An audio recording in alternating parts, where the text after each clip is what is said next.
क्या लग रहा है कौन होगा प्रत्याशी? थोड़ा मेरी लाश समाजवादी पार्टी के झंडे में ही जाएगी। वो तो पिताजी को भी विश्वास दिलाते, पिताजी के साथ भी धोखा किए थे, बेटा के साथ भी कर लिए।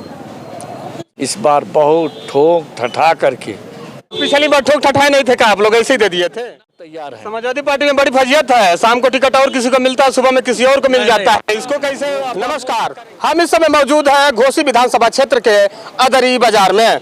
आपको बता दूं कि घोसी में उपचुनाव की घोषणा हो चुकी है और पीछे जो तस्वीरें देख रहे हैं ये समाजवादी पार्टी के तमाम पदाधिकारी हैं, समाजवादी पार्टी के तमाम नेता हैं जो इस समय तैयारियों में जुट गए हैं। तो आइए हम इनसे बात भी करते हैं और जानते हैं कि समाजवादी पार्टी का किस तरह की तैयारी चल रही है और ये चुनाव के लिए क्या करने वाले हैं। सबसे पहले तो अपना परिचय बताएं आप। मेरा नाम अब्दुल कुद्दूस है, मैं जिला का महासचिव समाजवादी पार्टी का।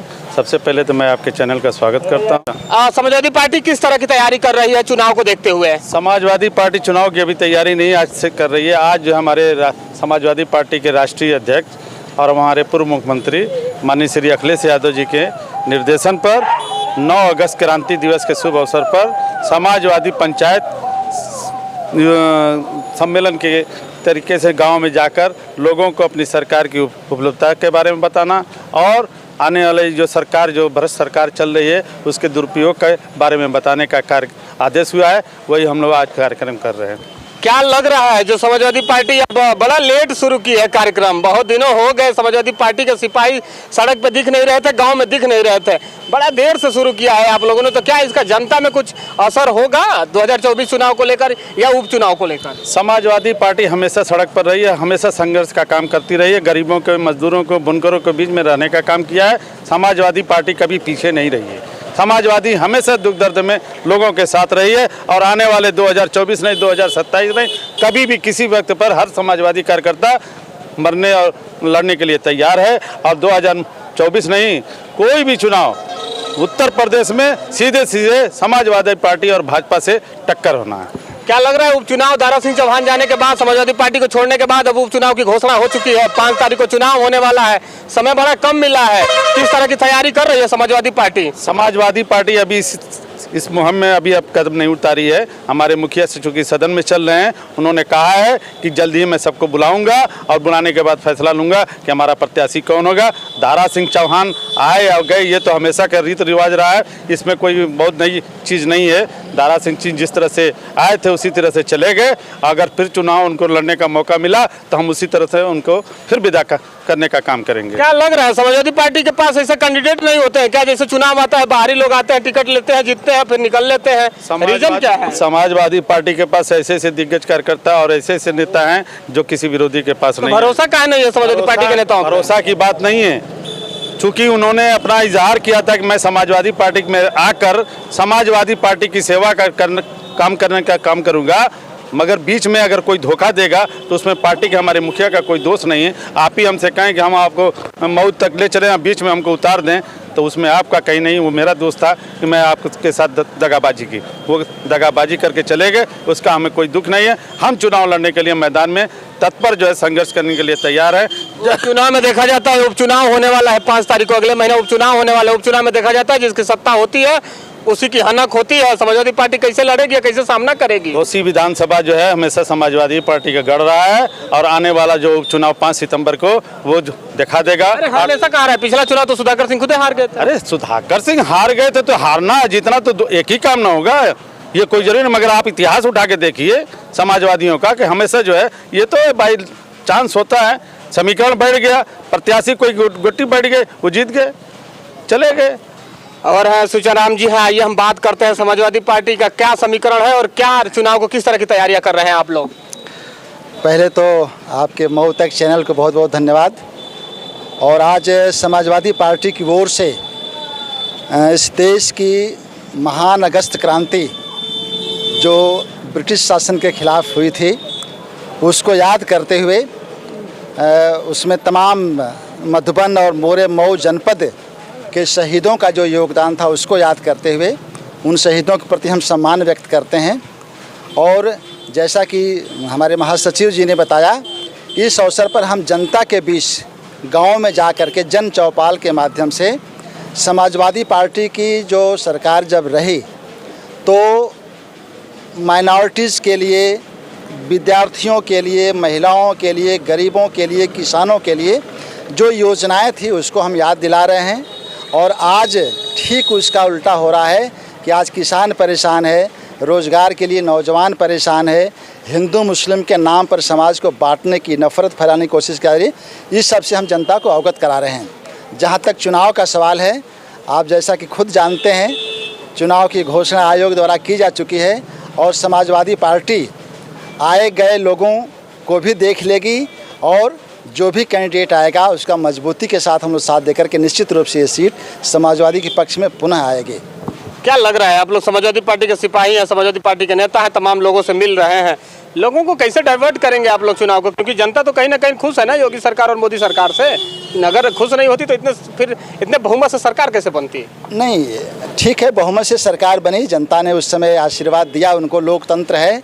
लेकिन ये कहना गलत है कि आज जनता उनसे खुश है। आप जाकर के कहीं भी बात कर लीजिए, नौजवान परेशान है, नफ़रत जो फैलाए जा रहे हैं वो लोगों को बर्दाश्त नहीं हो रहा है। वो निश्चित रूप से चाहे जो भी क्षेत्र उठा करके देख लीजिए, महंगाई का हो, रोज़गार का हो, सेवा का हो, तमाम जो सरकारी क्षेत्र हैं वो बेचे जा रहे हैं। तो ये कहना गलत है, बल्कि ये कह सकते हैं हम और बहुत मजबूती से दावे के साथ कह सकते हैं कि आज सरकार के काम से पूरी जनता क्षुब्ध है, नौजवान क्षुब्ध है और निश्चित रूप से इसमें सबक सिखाएगी भारतीय जनता पार्टी को। जिलाध्यक्ष भी मिल ही गए हैं, आइए इनसे भी जान लेते हैं कौन होगा घोसी उपचुनाव का प्रत्याशी। अब जिलाध्यक्ष है, जिम्मेदारी बड़ी है, क्या लग रहा है? बहुत बहुत धन्यवाद आपको। जिम्मेदारी बड़ी है और प्रत्याशी तय करने का काम माननीय राष्ट्रीय अध्यक्ष जी का, राष्ट्रीय नेतृत्व का है। जिसको भेज देंगे बहुत भारी बहुमत से, देखिए जनता एकदम तैयार बैठी है। बड़ा धोखा हो गया। तो पिछली बार भी तैयार बैठी थी, आप लोगों ने तो धोखा दे दिया ना। 22,000 से जिताया जनता ने, इस बार 44,000 से जिताएगी, क्योंकि अब गद्दारों की बारी खत्म होने जा रही है। चुनाव घोसी विधानसभा में है, फीडबैक तो आपसे भी मांगा जाएगा। आपको क्या लग रहा है, कौन होगा प्रत्याशी? थोड़ा सा कुछ तो इशारा करिए, देखिए, ताकि हमारा ब्रेकिंग बन सके। देखिए, यह काम मेरा नहीं है। मेरा काम संगठन को चुस्त दुरुस्त करना है, जिसके क्रम में आज दिन भर में विभिन्न जगहों पर जन पंचायत के माध्यम से अपने कार्यक्रम को चला रहे हैं, संगठन को मजबूत कर रहे हैं, जनता को जागरूक कर रहे हैं। तो मेरी जिम्मेदारी है, मेरा कार्य क्षेत्र है, मेरी जो जिसमें हमको रहना है, जिस सीमा के अंदर, अपनी कार्य सीमा के अंदर ही मैं रहूँगा। और राष्ट्रीय अध्यक्ष जी जब पूछेंगे तो बताऊंगा। बातचीत हुई है कि नहीं ये कैंडिडेट को लेके? नहीं, अभी तो सदन चल रहा है, माननीय राष्ट्रीय अध्यक्ष जी नेता प्रतिपक्ष हैं और उसकी तैयारी में लगे हुए हैं, बुलाया जाएगा। उन्होंने कहा कि समय बहुत कम है, अभी समय 10 दिन का है, 10 दिन का समय है। अभी 11 तक सदन चलेगा, उसके बाद हम लोग जाएंगे।